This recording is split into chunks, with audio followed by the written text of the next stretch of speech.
Oke semuanya, kita balik lagi ke lanjutan dari video yang sebelumnya ya. Kita akan masuk ke langkah-langkah menyetarakan suatu reaksi kimia ya. Jadi di sini ada beberapa tahap. Yang pertama itu adalah tulis persamaan reaksi aslinya yang belum setara ya.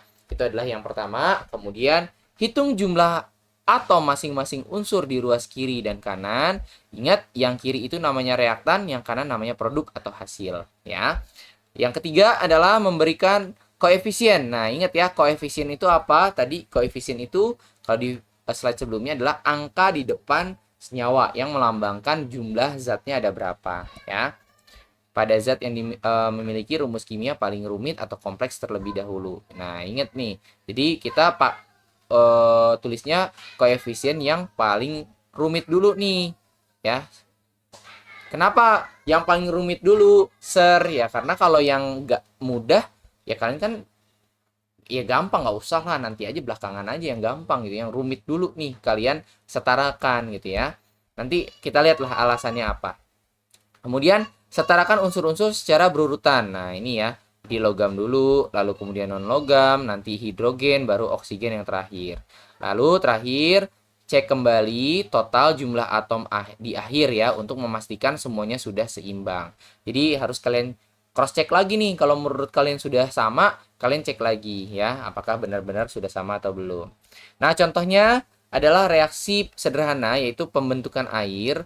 Jadi pertama, kondisi awalnya kalian tulis dulu reaksinya. Jadi ada H2 ditambah O2 menjadi H2O. Ini adalah reaksi awal di mana dia belum setara ya. Jumlah hidrogen dan oksigen di kanan dan kiri belum setara. Kalian bisa lihat dari sini, yang di kiri hidrogennya jumlahnya 2, sedangkan oksigennya juga 2 ya. Yang di kanan hidrogennya 2, tapi oksigennya ada 1.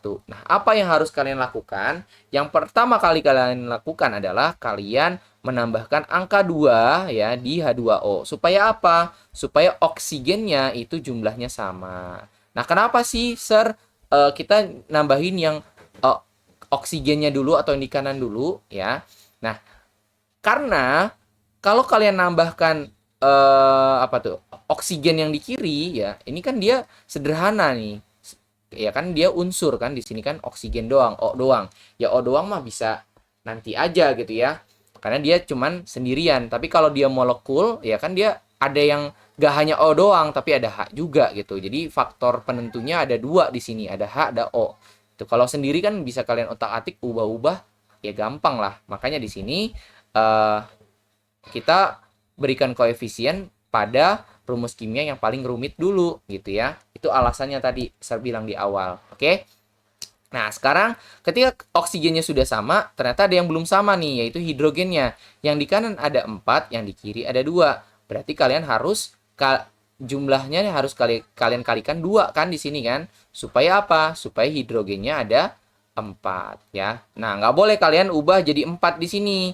Ingat ya, kenapa? Karena angka 2 yang kecil ini adalah indeks. Kalau kalian ubah angka 4-nya di sini, artinya apa? Artinya kalian akan mengubah zatnya, bukan hidrogen lagi, karena hidrogen itu adalah H2 ya. Sehingga di sini angka 2-nya ada di depan sebagai koefisien ya. Jadi perlu diingat lagi, perlu dipahamin baik-baik lagi tentang video sebelumnya mengenai indeks dan koefisien gitu ya. Jadi reaksi akhirnya adalah 2H2 ditambah O2 menghasilkan 2H2O gitu. Oke. Udah setara deh jumlah oksigen dan hidrogennya. Nah, contoh lagi yang lain ada CH4 ditambah O2, ini reaksi pembakaran ya, menjadi CO2 ditambah H2O. Nah, kira-kira sudah setara belum? Apakah sudah setara? Pertanyaannya gitu kan? Nah, ternyata belum. Oksigennya belum setara, ya kan? Hidrogennya juga belum setara. Maka apa yang harus kalian lakukan? Kalian samakan dulu oksigennya dengan cara apa? Atau hidrogennya gitu ya. Sebenarnya sih hidrogennya bukan oksigennya ya. Karena kan oksigen ada yang sendirian di sini. Jadi bisa terakhir kalian setarakannya. Jadi caranya supaya hidrogennya ada 4, gimana nih yang di sebelah kanan? Ya kalian kalikan 2 di sini ya. Nah, ketika sudah kalian kalikan 2, maka otomatis oksigennya juga bertambah dong ya kan? Yang tadinya 3 di sini menjadi 4. Betul? Nah, hidrogennya sudah setara, karbonnya sudah setara. Tinggal oksigennya kan.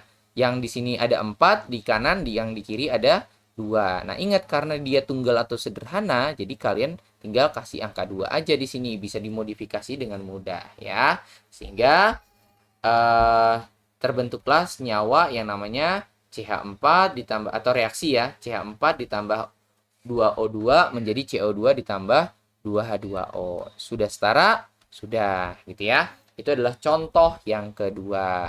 Nah, untuk contoh yang terakhir, ini adalah reaksi logam dan asam ya. Ini tingkat lanjut atau yang lebih sulit lagi. Yang pastinya ya ada nanti ya soal-soal seperti ini. Nah, jadi caranya gimana? Caranya berarti kalian lihat nih, Al, HCl, AlCl3, H2. Nah, yang pertama kali kalian harus setarakan adalah yang Cl-nya dulu ya, karena kalau hidrogen itu terakhir gitu ya. Cl-nya ada 3 di sini, maka kalian tambahkan angka 3 di HCl ini yang di sebelah kiri ya. Kenapa, Sir? Ya karena balik lagi, jumlah kanan dan kiri harus sama. Kanan kiri dari mana, Sir? Dari tanda panah ini ya. Hasil yang kanan dan reaktan yang kiri harus sama jumlahnya. Oke, kalau sudah sama, Al-nya sama-sama ada 1, Cl-nya sama-sama ada 3, sekarang lihat hidrogennya. Di sini hidrogennya 3, di sini hidrogennya 2. Nah, supaya sama-sama 3, gimana caranya, Sir? Ya, tinggal kalian kasih 3/2. Kenapa ada per 2-nya? Karena kan di awal dia udah punya 2, ya kan? Supaya jadi 3 gimana? Ya, kamu bagi 2 dulu, baru dikali 3, ya. Makanya di sini ada 3/2. Nah, apakah kayak gini, Sir? Ya, kalau bisa jangan ada per-peran ya kalau nanti di reaksi kimia. Kalau bisa koefisiennya itu adalah angka bilangan bulat. Sehingga nanti kalian kalikan 2 ya untuk semua reaksi ini. Jadi Al-nya nanti kali 2, 3HCl-nya kali 2, AlCl3-nya dikali 2, dan 3/2H2-nya kamu kalikan 2. Sehingga apa? Sehingga terbentuklah menjadi 2Al ya, ditambah 6HCl karena sudah dikali 2, HCl-nya jadi 2 ya karena sudah dikali 2. Nah, 3/2-nya ini kita kalikan 2 supaya apa? Angka 2-nya hilang ya. Jadi tujuan kalikan 2 ini agar kalian nggak ada angka 2 di sini gitu. Jadi nggak pecahan. Kalau bawahnya nanti misalnya 3, Sir, gimana? Ya kalian kalikan 3 semua reaksinya. Kalau bawahnya angkanya 9, Sir, ya kalian kalikan 9 nanti karena bawahnya angka 9. Jadi intinya pengen menghilangkan angka per-perannya ini ya. Gitu. Oke.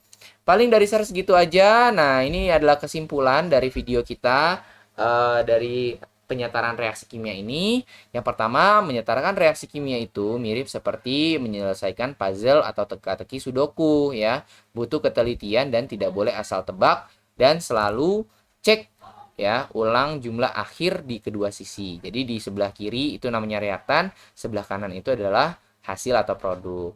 Jika salah di percobaan pertama, hapus koefisiennya dan coba dengan angka lain. Ingat ya, koefisien yang boleh kalian otak-atik, tapi kalau indeks itu nggak boleh. Karena berubah indeks, merubah juga zatnya gitu ya. Ingat, jangan pernah sentuh angka indeks tuh, diingetin ya. Sekarang giliran kalian berlatih. Oke, paling dari share segitu aja. Terima kasih semuanya sudah menyaksikan. Jangan lupa nanti dibikin catatannya ya dari video-video ini. Oke, paling dari share segitu aja. Terima kasih semuanya. Bye-bye. Share pamit undur diri. Sampai bertemu di video selanjutnya. Dadah!